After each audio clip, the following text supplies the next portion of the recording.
Hello, everyone. My name is Mirna, and on behalf of the Mindalia TV team, welcome to Mindalia live streaming, where thousands of people around the world gather to see daily the lectures and interviews organized by Mindalia TV. Today, with us, Angel Rebo, CEO, consultant, TV host, international public speaker, and president of the Wisdom for Kids Foundation, is going to be interviewing the wonderful Pauline Crawford OMS.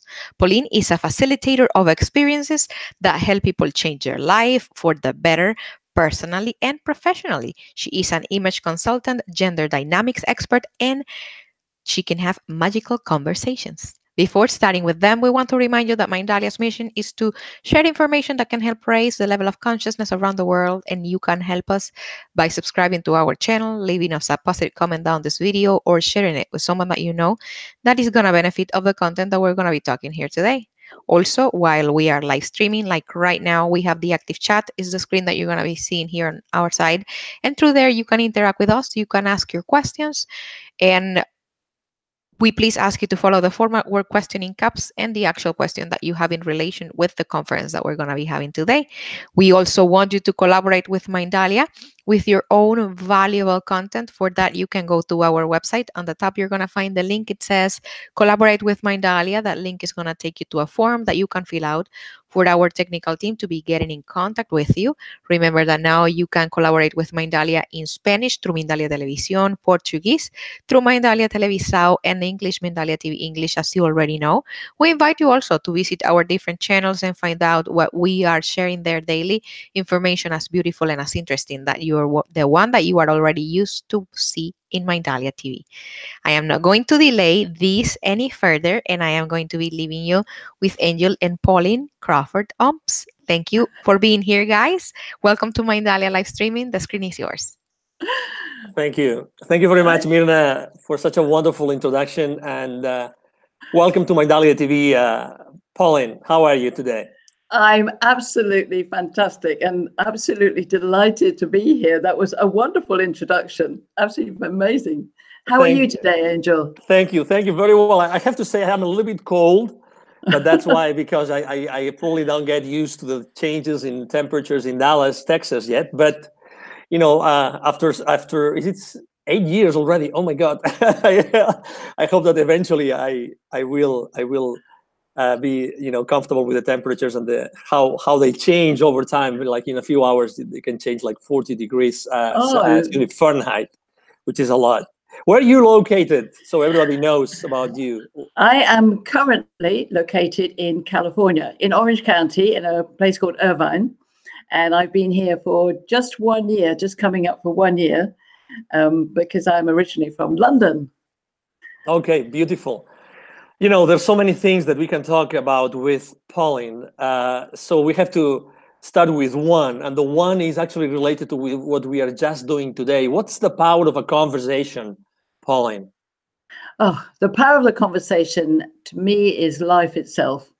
Because actually we can have a conversation even without words. I have sat and talked with body language and signs to somebody who's has another language to me, and I don't know their language, and that's still a conversation. So conversation to me is different to communication. Conversation is an energy force between people that I hope is magical, is exciting. Of course, conversations can go wrong. So my passion is to make sure the conversation flows. So conversation is a connection between people like we're having now. You know, there's something called tough conversations. And I think that, you know, in order to get to that place where people can effectively exchange this energy, as you've wonderfully explained it, a few things have to happen. What, according to your experience, what are those things, and why is it so difficult to have what is called tough conversations? Well, I think what you're implying by tough conversations is sometimes when the truth is actually a perspective or perception of somebody else.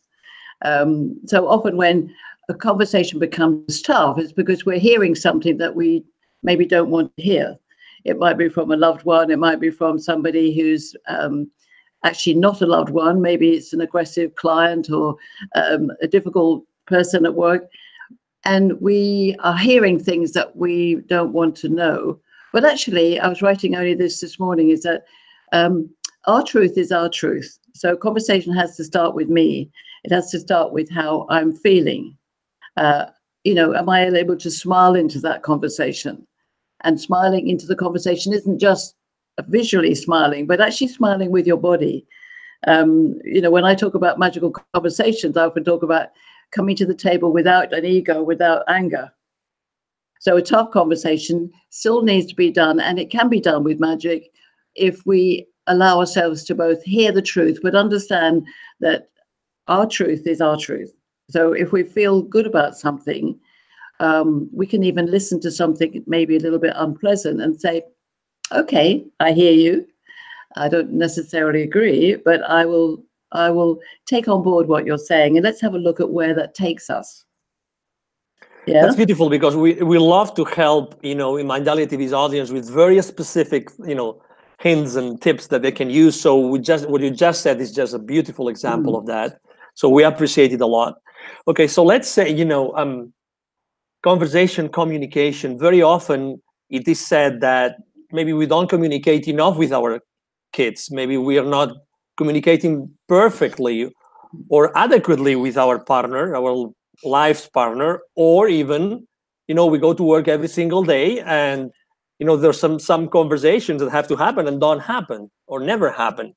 So what's that, according to your experience, what's that part inside of us that prevents us from being at that point in which we're willing to make that conversation and to have it? Well, I think that word willing is really important. And I believe there's 3 steps, and I follow something called presencing, and it's about opening your mind, first opening your mind to all possibilities. So can we hear what people have to say, and do we understand what they say? Is there a misunderstanding?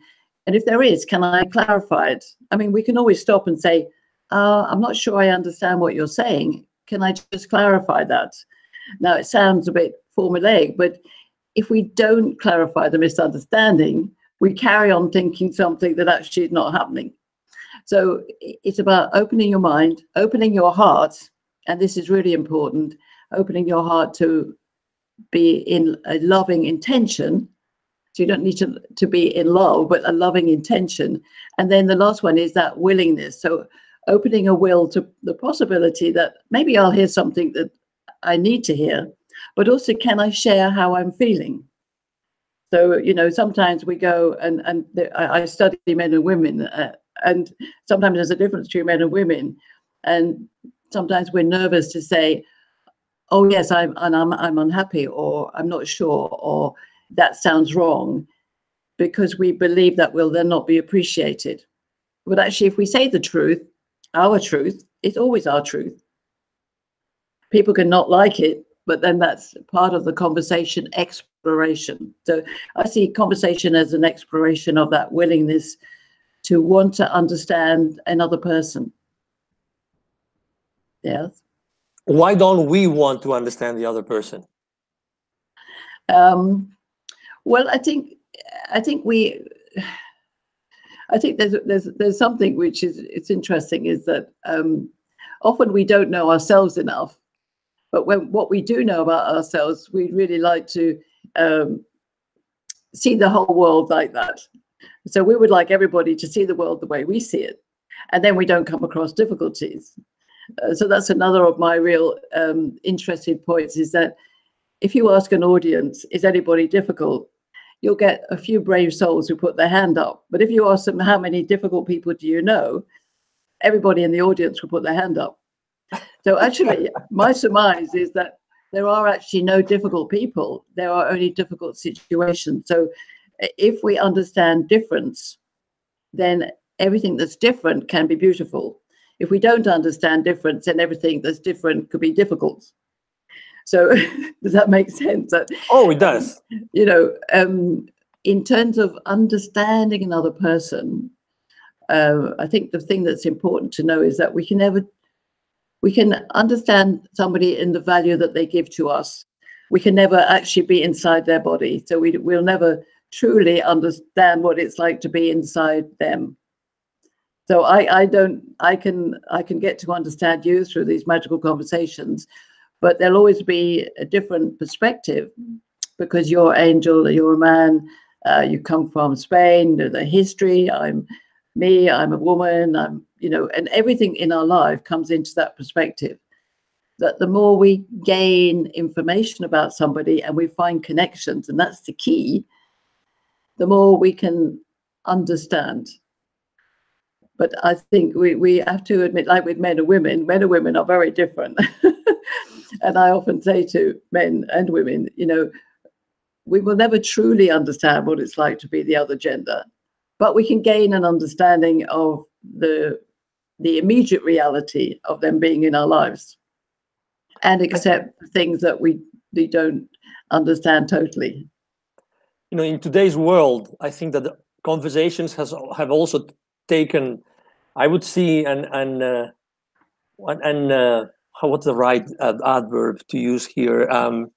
Let's say the conversations have gone into places that were probably not expected in the beginning, when we only had like a spoken word. Because today we communicate virtually, we communicate online, we communicate electronically all the time. So we are actually starting conversations probably much more than before, because we have a device that we carry with us all the time. So that definitely changes a little bit the rules of the game. Have you actually also, throughout your career, because I mean, you are a wealth of wisdom and expertise.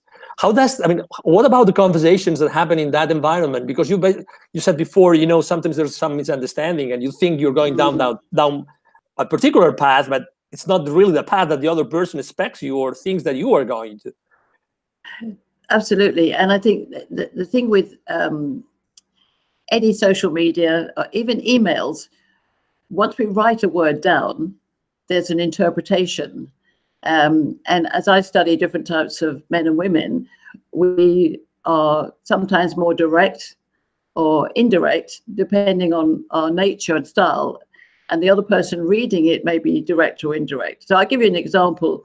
I often talk about the sort of doing things in bullet points. It's like some more masculine energy likes the things in bullet points, and that occasionally can seem a bit abrupt. And I'm quite a masculine-minded woman, and I find sometimes if I'm being very, in a sense, practical, I'll get into an email and I'll do it very directly. But then I remind myself that this is the person I'm writing to. So I'll go back and drop in another line at the beginning saying, "And how are you? Hope things are well with you today." And it's sometimes the shorter the message, so we get onto Instagram or Facebook, that we forget to put the welcome message in. So we go straight in for the jugular, and then that hurts. So I think it's depending on, and I think that's why Twitter is interesting, because you have so few characters. You have to think about how do you welcome the person into your very short statement. Do they need abrupt, or do they need something welcoming? Do they need it direct or indirect? And that's taking a sense of empathy into social media. I think it's sometimes lost, and people get very vitriolic and opinionated in short sentences, and it doesn't do them any favors. And they miss the beauty of even an argument that they might have in real time, where they can listen and actually get involved with the other person's psyche.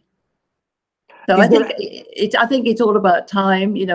We've speeded up everything, and there's a lot of digital noise, which is okay in one level, but not in life. We need to slow it down and value the beauty of direct communication and conversation. Is there anything that cannot be created through a magical conversation, according to your experience? Well, I think it's one of the things I've been looking at. There's not every conversation will be magical, because sometimes we do need conversations that are maybe more argumentative. I'm not applauding that, but I'm just saying that I was asked by a participant on a magical conversation. They said, "But what if people get angry and you can't control them?" And I said, well, that ceases to be a magical conversation at that point, and it turns into a debate or an argument or something else. So the idea about the magical conversation is something we employ to create new ideas and new contributions. And in a sense, magical is about the unknown. So it's making the unbelievable believable. And so the space that you create, even in a one-to-one conversation, is really important. And it may change if somebody is really disagreeing with you and they walk away. It may not be that you can maintain that magic. And the thing is then just to let go and wait for the right space for that person to come back into it and embrace the energy of a safe space, which is judgment-free and is anger-free and is not trying to control things. So yeah, I would like to feel that everybody I meet, I engage in a magical conversation. That's my intention. What's the role of silence, of silences in those conversations? Silence is very important, and especially if you have a few people around the table, that in every group there will be the more introvert character, the more indirect character. So one of the goals in doing a constructed magical conversation, which I run in business, is to say within these rules, be aware to let everybody come in. So there must be some people who are very silent, and there might be occasions when you invite the silence. So, you know, you might even say, well, let's just pause and think about what's just been said, and allow that space, which can be uncomfortable for some people, to just be there. But the trick is it's all about flow. So it's about watching the energy flow. And the opposite is true. If somebody talks too much, it may change the energy of the circle or the round table or whatever the group is. So it's being watchful and allowing that silence to be in there. So it's a very good question, Angel. Very good.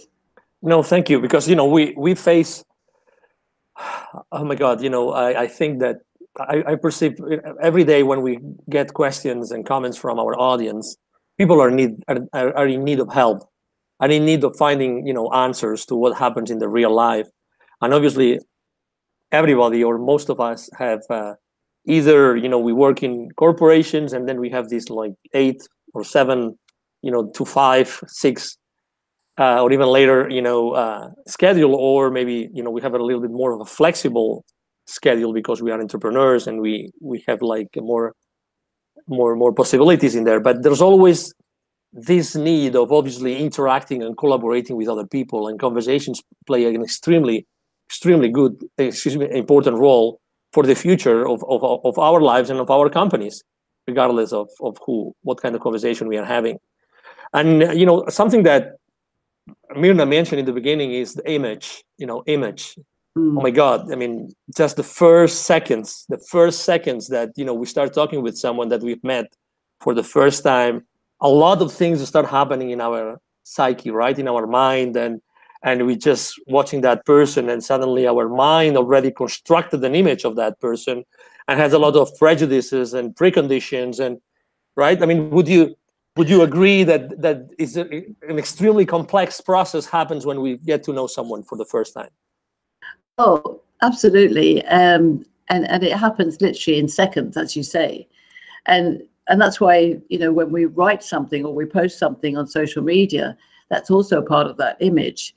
And also it's about how you emanate your smile, your energy. So, and in order to create that smile, from my view, we need to actually honor the person in the mirror.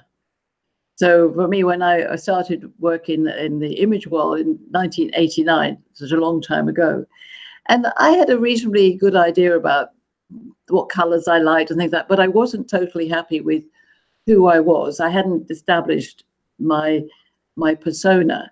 And in exploring that and helping other people, it is about the functionality of colors and shapes and everything, but essentially it's also about, as you grow into that and you look in the mirror and you get to be, okay, not in an ego sense, but no, I present very well. You go out and you create that genuine smile, eye contact, That's the key. That is the key. And the tone of the voice and that welcome. And that's why I say when we get into this very fast-paced digital world, when it's all noisy and it's instantaneous, we've got to be very careful, because that is what we're taking on as an impact. So it doesn't mean we all have to be slow, but it's about touching the other person. And I don't mean necessarily really touching them, but getting in touch with them. And I think when you get to know somebody, it is also about embracing them in terms of touching them.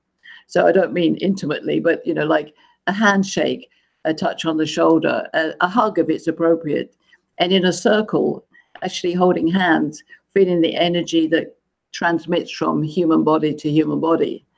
And I think it's sad that we're now in a world where people have become nervous about getting into that semi-intimate state of welcome, smile, energy, because they're fearful somehow of overstepping a boundary. In my day, we didn't have, in my youth, I didn't have all this internet and social media. So it was always about welcome, smile, polite manners, all of those things were so important. And speaking of boundaries, where's the boundary between I have to take care of my own image, so I have to be like a little bit, how to say this without hurting anybody or maybe even hurting myself, like I have to be a little bit of judgmental with me, so I put an additional layer of scrutiny on me so I look better, or I project a different image, and trying to, and actually trying to be too hard on yourself, trying to actually keep so much energy into yourself so you don't allow yourself really to be yourself in the relationship with others. Where's that boundary? Where is that boundary? Well, I think it's about a genuine understanding of your own value. So, my mother was a great example of that. I always said she was beautifully selfless because she always gave to her family, but she was also delightfully selfish because she would always look after herself and have her hair done and put her makeup on, even when she was 93. But it was just part of presenting yourself in a good way. I will put makeup on in the morning and do my hair. Even if I'm not going out, I'm just going to be working on the computer. And I think, well, it's because it makes me feel good. So there's a balance between being very egotistical, which is, wow, I'm fantastic. No. And being, I'm okay. I add value when I go out. And therefore I present myself in the best way possible. And I do it in a way that suits me and suits the occasion. I think that's very important. So you can be quite unique, even a bit eccentric, but don't come over in a way that actually puts other people in an uncomfortable zone. I mean, that's my personal view. And are we not being a little bit too hard on ourselves?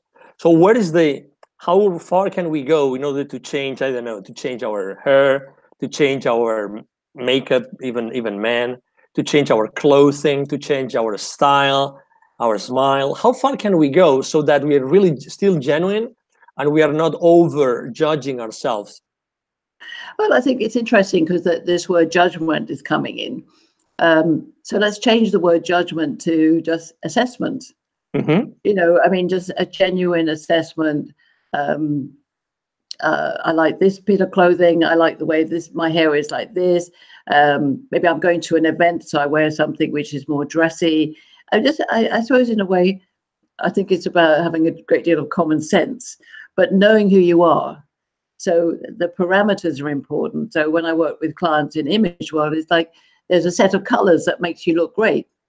Wear them. There's clothing that makes you look right for the occasion and makes you feel good. Then wear it. To me, it makes sense. But we know when you cross a boundary to being, if you like, OTT, as we would say in England, over the top, either do it with a great deal of bravado, it can be eccentric. I love eccentricity, but also owning it is part of being genuine. And I always say it's like true confidence you can only give away. So true confidence is something people enjoy. If you're overconfident, they will feel nervous. And that's the thing. It's lovely when you look at the idea of aggressive and passive behavior. Both sets are actually unconfident. So confidence and confidence is a very proactive approach. And as you grow older, you have to be aware of changes in your body. I've gone silver in the last 2 years, so that, and it's great, but it's everything will change as you grow older. It's being aware of yourself. So maybe assessment, awareness, and authenticity. Be okay about who you are. That's okay. If you're going too egotistical, that's when you're loving yourself more than you love other people. And would you say that all the people that you have helped with their image, would you say that they have maybe something in common, all of them? Like you found, some common denominators of, oh my God, that's always difficult to achieve with them. It's difficult to take them where maybe they should be, or they might be. There's this thing that, we human beings are so attached to that it's difficult to change the image. Well, what's interesting, reflecting on your question and all the clients that I've seen over 30 years, is often it's when they believe they need to be like somebody else, but actually they don't. And of course, this comes into all the role models we see out there. I don't know who your role model is, a man, but maybe if my role model was somebody who was not like me, I might try and pretend to be like them, but it won't feel right. Or I have an imposing mother or father who says you should be this, or friends who say, oh, you can't do that. That's when it becomes problematic. So really, when my client is looking in the mirror, it's all about the relationship of he or she with the mirror, and how, as an expert, I can put colors around them, or help them look in the mirror with different shaped garments. And what they see is important. I know what I'm doing because I'm doing it from a functional point of view. I know I can analyze skin tone and hair and everything, but it has to be something they like. So my role as a consultant is not to put things on them, it's to show them things and enable them to say, oh, gosh, I've never seen myself like that before. That's the relationship. And I think too often we have so many images thrown at us, be this, sexy woman, or be this hunky guy, or, be a bit hip hop, or be or this or that. But whatever you do it because you want to be it, not because you're trying to be something else. And that's the journey of life. And the other quick tip is that always buy a mirror that's a good mirror. Well, it's true. Some mirrors, that when you're going to shop, some mirrors are just not, they're all made of mercury or whatever. Some mirrors, and it's not false, but some mirrors give you a better glow. And if that's your reality, you will take that with you when you go outside. You can look in the mirror and see yourself as this is what I want to be. It really doesn't matter what other people think of you. You will feel good, and you will go out and express that genuine, authentic goodness. Could you give us a piece of advice on how to improve our relationship with our mirror? I think honesty, but also find the facts. What I work with is we're all different body shapes. So especially, for instance, with women, and I was in that place before I understood it. I had a theory that if I lost a lot of weight, I would become a very curvy Marilyn Monroe. Actually, I didn't. I lost the weight and I was so straight, I was like a stick. And I thought, oh, that's really strange. I feel fat. Now, I happen to be a very straight body shape. So when I got to understand my body shape, and it wasn't the same as other women, I realized I could dress my shape to look what I wanted it to be. But I understood the raw materials. And it's the same with men. If we're very short and we've always wanted to be tall, when unfortunately it's not going to happen. If we're very broad and we want to be skinny, it's like, be real about what you have and do the best with what you have been given as a gift, as a natural gift. and we're all beautiful. That's the thing that I always impart to my clients, is that, you know, beauty is in the beholder. And I think surround yourself by people who understand your genuine beauty and are not trying to change you. So, I mean, personally, I'm not really into plastic surgery and extensions, but if people want to do that, that's fine. But do it because it's important to you and it's real, and own it. Ownership is key. Beautiful. Would you mind reminding the audience, Pauline, where can we find you?